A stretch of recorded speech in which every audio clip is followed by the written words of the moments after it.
Mesdames et messieurs, bonsoir et bienvenue sur cette nouvelle édition d'information sur la télévision Labari.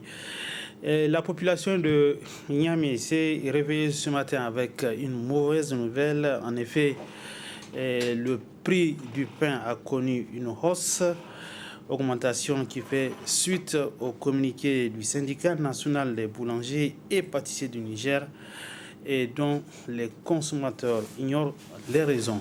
Le reportage est signé Nafissatou Yahya. Après le communiqué du syndicat patronal des boulangers et pâtissiers du Niger, lequel communiqué annonçait hier lundi 31 janvier 2022 l'augmentation du prix du pain à compter de ce mardi 1er février 2022, l'heure est désormais à l'application de la décision par certaines boulangeries. En effet, c'est avec consternation et désolation que les consommateurs ont découvert le nouveau prix du pain. Dans le quartier, j'ai constaté un prix qui a changé. De 200, maintenant on achète la baguette à 250. Je n'ai pas demandé, j'ai juste vu ça sur les réseaux sociaux. Et les gens doivent avoir un regard sur ça, parce que les gens ne s'informent pas. Souvent c'est des faux problèmes.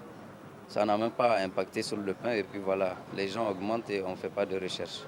Donc j'exhorte les autres à s'informer davantage pour savoir réellement la source du problème. Est-ce que c'est lié au fait que le prix a augmenté de la farine ou bien c'est juste que les gens profitent d'une petite chose et puis voilà, on fait les flambées des choses. Augmentation du prix qui affecte le commerce des revendeurs qui n'ont pas manqué d'interpeller les autorités.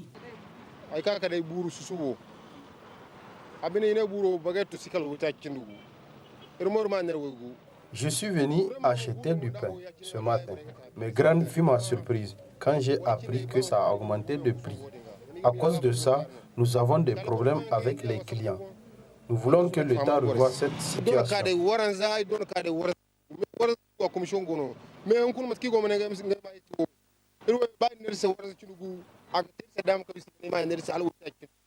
Au vu de tout ce qui précède, il urge que les autorités trouvent un terrain d'entente avec le syndicat patronal des boulangers et pâtissiers du Niger dans l'intérêt de la population et au gouvernement d'avoir un œil regardant sur la fixation des produits pour alléger la souffrance du citoyen, déjà affaibli par la morosité économique. Une mission de la délégation de la Banque mondiale, avec à sa tête la directrice des opérations, a effectué ce matin une visite sur le site des anciens chercheurs où se trouvent des sinistrés au niveau de la digue de Lamordé. Cette visite de la directrice des opérations de la Banque mondiale s'est déroulée en présence du ministre de l'action humanitaire et de la gestion des catastrophes, mais également en présence du gouverneur de la région de Niamey. Le compte rendu de Ismaël Mouni. Toujours au chevet du peuple nigérien en cas de besoin, la Banque mondiale a répondu promptement à l'appel de l'État nigérien à travers le mécanisme de riposte immédiate suite aux dégâts causés par les inondations en 2020.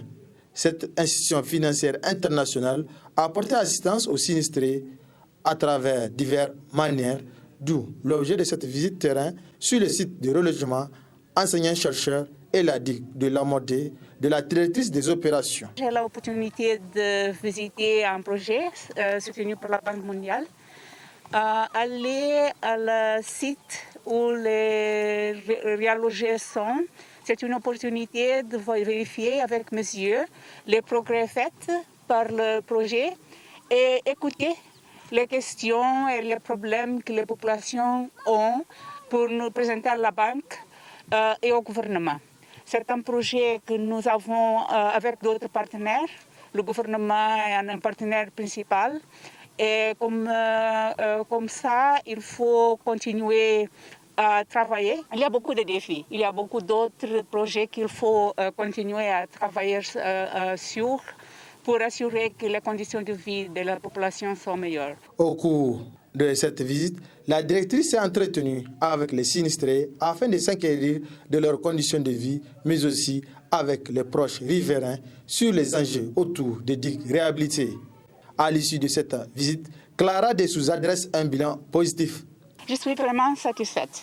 C'est un premier pas, mais je suis aussi consciente qu'il faut travailler pour partir de la réponse à l'émergence, pour aider à trouver des solutions pérennes pour les problèmes des populations et des inondations, pas seulement Niamey, mais il y a d'autres villes qui ont la même situation. Au terme de la visite, les sinistrés ont demandé l'accélération et le renforcement des mesures sociales sur le site. Et pour les riverains de la digue, ils ont évoqué leur inquiétude sur le fonctionnement des clapets. Autre aspect dans cette édition d'information avec l'ouverture ce matin dans la salle de réunion du gouvernorat de Niamey d'un atelier organisé par l'ONG SOS Civisme Niger en collaboration avec NDI et un atelier qui est destiné à l'attention des élus locaux de 3 arrondissements communaux de Niamey. L'atelier durera 3 jours et il portera sur la décentralisation et la prévention de l'extrémisme violent. Le résumé de cette activité avec Adam Soumana. Ils sont plusieurs dizaines de conseillers municipaux des arrondissements communaux 2, 4 et 5 de Niamey à se retrouver par la présente rencontre pour un renforcement de leur capacité sur la décentralisation et la prévention de l'extrémisme violent. Un rendez-vous de partage d'expériences qui intervient dans le cadre de la mise en œuvre du projet dénommé Renforcer la résilience à l'insécurité, dont les porteurs nous situent ses objectifs. Ce programme intervient dans un environnement de gouvernance locale difficile, avec les menaces sécuritaires multiformes auxquelles les nouvelles autorités locales élues et installées sont exposées, ainsi que les communautés. Il apparaît donc important d'accompagner les efforts de l'État par la responsabilisation des communautés locales et par le renforcement des relations entre ces communautés et les forces de défense et de sécurité, ce qui va à coup sûr consolider ainsi la résilience des citoyens aux menaces de la violence et de l'insécurité. Le présent atelier régional de formation vise les principaux objectifs suivants: renforcer les capacités des différents acteurs, conseillers municipaux, représentants de l'État, chefs traditionnels et sociétés civiles, notamment sur leur rôle et responsabilités dans la décentralisation et la gouvernance locale, renforcer les capacités des conseillers municipaux sur les techniques d'élaboration et de budgétisation des projets et de mobilisation des ressources financières pour le développement communal, amener les conseillers municipaux à identifier les facteurs déterminant l'extrémisme violent et les stratégies communautaires pour y faire face. Présents à cette cérémonie, les représentants des autorités politiques et municipales n'ont pas manqué de louer à leur tour cette initiative qui se veut d'une importance capitale à leurs yeux. Aujourd'hui, plus que jamais, les thématiques qui seront abordées sont d'actualité et elles permettront, à n'en point douter, à renforcer les capacités de nos élus. J'exhorte donc mes collègues conseillers élus à s'investir pleinement dans ce rendez-vous du donner et du recevoir, à être ponctuels et assidus et à être proactifs. L'implication des élus locaux dans votre projet vient en appui aux orientations du gouvernement nigérien qui a apporté et mis en œuvre la stratégie de développement et de sécurité autour des axes stratégiques majeurs dont le renforcement de la sécurité des personnes et des biens, le renforcement de la gouvernance communautaire et au niveau des collectivités territoriales. Aussi, la présente rencontre de formation qui entre dans le cadre du projet Renforcer la résilience à l'insécurité par l'engagement positif des jeunes dans la communauté et la gouvernance collaborative à Niamey et Tawa, et une contribution certaine des partenaires techniques et financiers qui permettra l'amélioration de la qualité de la gouvernance locale au Niger dans un contexte marqué par une aggravation de l'insécurité et la violence. Ainsi, 2 jours durant, les participants à cette formation seront outillés afin de favoriser à leur tour la participation des citoyens aux actions de développement, à la prévention et à la gestion non violente des conflits dans leurs entités administratives respectives. Niamey accueille depuis ce matin la 6e édition du Festival international du film sur les droits de l'homme. Une édition qui a été rehaussée sous le haut patronage plutôt de l'ambassadeur du Pakistan au Niger. Et c'était en présence de notre reporter Hamza Sakou. C'est sur le thème « Contribution du cinéma à l'ancrage de la bonne gouvernance » que se tient la 6e édition du Festival international du film sur les droits de l'homme. Un festival qui met en liste une 50aine de films nigériens et étrangers durant 6 jours. Quand je parle de gouvernance, je ne parle pas forcément au niveau de la gestion du pouvoir, mais gouvernance en termes d'assurance qualité.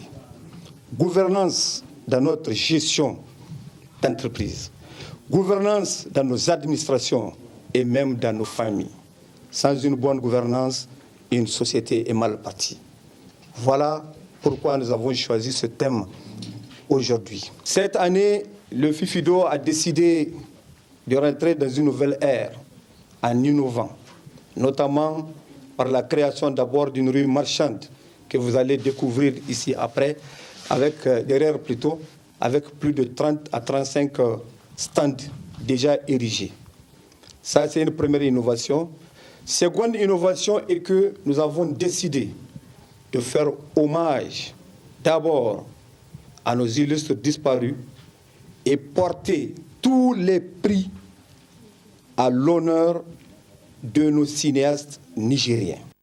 Parrain de cette édition, le chef de la diplomatie pakistanaise a exprimé sa joie avant de mettre en compétition un film pakistanais intitulé Malik. Lot of films focusing on human rights and good governance. C'est un plaisir pour moi d'être le parrain de ce festival FIFIDO, ce festival sur les droits humains et sur la bonne gouvernance. C'est d'autant plus un plaisir pour moi parce que ce festival parle de la gouvernance. Quoique c'est un peu difficile, surtout en Afrique, d'allier les questions des droits humains et la bonne gouvernance. Nous avons contribué en mettant à la disposition du FIFIDO un certain nombre de films pakistanais. Parmi ces films, il y a un film intitulé Malik. Le film Malik porte sur la manigance et les manipulations pendant le processus électoral. Comment des voix ou des votes sont achetés, comment de l'argent est donné à des gens pour influencer les votes et comment justement ceux qui refusent de vendre leur vote, ceux qui refusent de se faire acheter sont réduits. Présents pour la circonstance, les étudiants de l'Institut africain de technologie IAT ont marqué l'éclat de cette cérémonie à travers une belle prestation culturelle. Et puis cette cérémonie d'intronisation du nouveau chef de village de Ndunga Sebangay, Alhaji Omar Amadou Talfi, il est le 8e chef de village de la localité. La cérémonie s'est déroulée en présence de plusieurs invités, parents, amis et connaissances, et le compte rendu avec nos confrères de la télévision Bonferré. Omarou Amadou Talfi, nouveau chef de village de Ndunga Sebangay, a été officiellement investi dans ses nouvelles fonctions à travers la présente cérémonie d'intronisation qui a drainé une foule immense. Le porte-parole du chef de village de Ndunga Sebangay a d'abord remercié l'ensemble de la population pour cette forte mobilisation avant de rappeler l'historique de cette tradition. L'intronisation, c'est pour remettre un chef de village, c'est de notre coutume ou bien tradition, on l'a trouvé. Il y a eu au moins jusqu'à 8 chefs de village qui ont précédé aujourd'hui Omarou Amadou. Je remercie tous ceux qui sont présents, tous ceux qui sont venus à notre invitation. Et qu'Allah les accompagne à la maison, qu'ils regagnent à leur maison et en parfaite santé. Pour leur part, les responsables de la localité ont appelé la population pour une union sacrée afin d'accomplir sa mission autour du nouveau chef de village de Ndongassé Bangaï. L'élection a été Iban Ibissa. Nous sommes maintenant après les élections. C'est Oumarou Amadou Talfi qui a remporté les élections. Maintenant, tout le monde est derrière lui pour l'accompagner, pour qu'il puisse accomplir convenablement sa mission et de la dignité, comme je l'ai indiqué si haut. Oumarou Amadou Talfi est donc le 8e chef de village de Ndongassé Bangaï. Il succède ainsi Jibo Indani. Avec son élection et son intronisation à la tête du dit village, c'est une nouvelle page qui s'ouvre dans la vie de ce village, Ndongassé Bangaï. Le nouveau chef de village de Ndongassé Bangaï, Oumarou Amadou, par cette cérémonie, a demandé l'accompagnement de tous les acteurs partenaires et populations pour faciliter le développement de son village à travers les infrastructures scolaires, sanitaires, d'eau potable et les banques céréalières, ainsi que toute autre action de développement. Du sport dans ce journal, le tirage au sort de la Ligue nationale de football 2021-2022 a eu lieu hier dans les locaux de la Fédération nigérienne de football FENIFOOT. Au total, 20 clubs sont engagés dans cette compétition, dont les matchs débuteront, Inch'Allah, le 11 février prochain. Ce 31 janvier 2022, il a été procédé au tirage au sort des compétitions de la Ligue nationale de football pour la saison 2021-2022. Un exercice rehaussé par les responsables de la Fédération nigérienne de football FENIFOOT, des ligues régionales de Niamey, Difa, Tillabéri et des représentants des clubs engagés. Au total, 20 clubs issus de toutes les régions du pays sont engagés et répartis en 2 poules. Le principe d'une poule unique est très fastidieuse, comme on le dit, et nous avons opté pour un championnat à 2 poules. Donc dans chaque poule, il y aura 10 équipes. Et c'est ce que nous venons de faire, le tirage au sort, pour pouvoir déterminer les 10 équipes en poule A et les 10 équipes en poule B. Dans la poule A, nous avons l'Université de Niamey, le Liberté FC de Niamey, l'AS ZAM de Niamey, le Dankasawa de Maradi, Wambay de Maradi, l'Antarki d'Agadez, l'ADA FC de Difa, l'Entente FC de Dosso, l'Angrumu de Tawa et Sonincha de Tillabéri. Voilà les 10 de la poule A. En poule B, nous avons l'Étoile Rouge de Niamey, Kandaji Sport de Niamey, Zumunta AC de Niamey, Jangorzo FC de Maradi, Telwa FC d'Agadez, Nassara AC d'Agadez, Niima FC de Difa, Tagour Provincial Club de Dosso, JSA de Tawa et Al-Khali Nassara de Zender. Les matchs vont se jouer en aller et retour, au terme desquels les premiers de chaque groupe se disputeront pour la finale qui consacrera le champion national. Ainsi prend fin cette édition d'information. Mesdames et messieurs, merci à vous de l'avoir suivi. Bonne soirée.